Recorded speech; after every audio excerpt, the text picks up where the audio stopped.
MBA ഒരുക്കുന്ന ആദരവിൽ വിവിധ മേഖലകളിൽ തങ്ങളുടേതായ മുഖമുദ്ര പതിപ്പിച്ചവരാണ് ആദരവ് ഏറ്റുവാങ്ങാൻ പോകുന്നത്.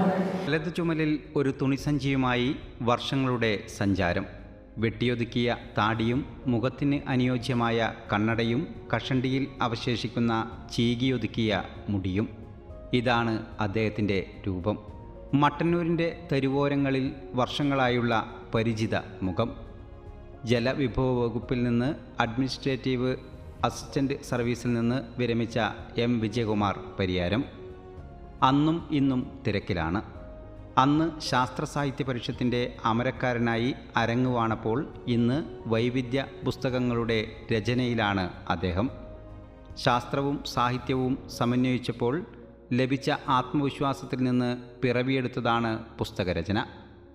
കഥാസമാഹാരങ്ങളായ ദൈവത്തിൻ്റെ കരാർ, പാവം ഭീകരൻ, കവിതാ സമാഹാരമായ കാലപുസ്തകം, ഓർമ്മക്കുറിപ്പായ ഓർമ്മ വീട്, ബാലസാഹിത്യങ്ങളായ ചക്കരമുത്ത്, വിമാനങ്ങൾക്ക് പുറകെ ഓടിയ പെൺകുട്ടി തുടങ്ങിയ പുസ്തകങ്ങൾ പുറത്തിറങ്ങിക്കഴിഞ്ഞു.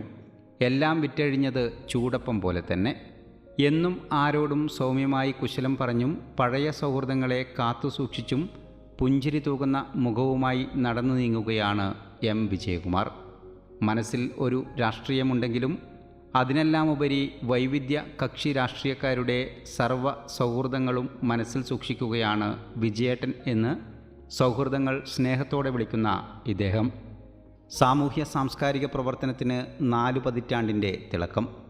തികഞ്ഞ പരിസ്ഥിതി സ്നേഹി, അതാണ് വിജയേട്ടൻ. അതുകൊണ്ട് തന്നെയാണ് ഇദ്ദേഹത്തിൻ്റെ വസതിയും പ്രകൃതി സൗഹൃദമായത്. നിർമ്മിതി കേന്ദ്രത്തിൻ്റെ ഇഷ്ടിക കൊണ്ടുള്ള പ്രകൃതി സൗഹൃദ വീട് നിർമ്മാണത്തിന് ജില്ലയിൽ തന്നെ തുടക്കം കുറിച്ചത് ഇദ്ദേഹത്തിൻ്റെ നേതൃത്വത്തിലാണെന്ന് പറയാം. കാലഘട്ടം മാറിയതോടെ പല വീടുകളിലും ഇന്ന് അടുപ്പ് പുകയാറില്ല, ഭക്ഷണം പാർസലായി എത്തുന്നു. എന്നാൽ വിജയേട്ടൻ്റെ അടുപ്പ് എന്നും പുകയുന്നു, ചൂട് നൽകുന്നു. അതെ, പുകയില്ലാതെ പുകയുന്ന അടുപ്പ്. പുകയില്ലാത്ത അടുപ്പുകൾക്ക് പ്രചാരം നൽകിയതും ഇദ്ദേഹം തന്നെ. സാക്ഷരതാ മിഷൻ്റെ സമ്പൂർണ്ണ സാക്ഷരതാ പദ്ധതിയുടെ അമരക്കാരനായതിലൂടെ ആയിരങ്ങൾക്ക് അക്ഷരവെളിച്ചം പകർന്നു. കില, കേരള ഇൻസ്റ്റിറ്റ്യൂട്ട് ഓഫ് ലോക്കൽ അഡ്മിനിസ്ട്രേഷനു വേണ്ടി സംസ്ഥാനത്തെമ്പാടും ക്ലാസുകൾ കൈകാര്യം ചെയ്ത ഇദ്ദേഹം പുതിയ ഒരു പുസ്തകത്തിൻ്റെ പണിപ്പുരയിലാണ്. വിജയേട്ടൻ്റെ സാമൂഹ്യ സാംസ്കാരിക പ്രവർത്തനങ്ങൾക്കും പുസ്തകരചനയ്ക്കും എന്നും ഭാര്യ കെ രുക്മിണിയുടെ പിന്തുണയുണ്ട്. മകൾ ലഫ്റ്റനൻ്റ് കേണൽ പൂർണിമയും കൂടെ ചേരുന്നതോടെ ജീവിതം സന്തുഷ്ടം, അർത്ഥസമ്പൂർണം. വിജയകുമാറിനെ മീഡിയ ഗ്രന്ഥശ്രീ പുരസ്കാരം നൽകി ആദരിക്കുകയാണ്.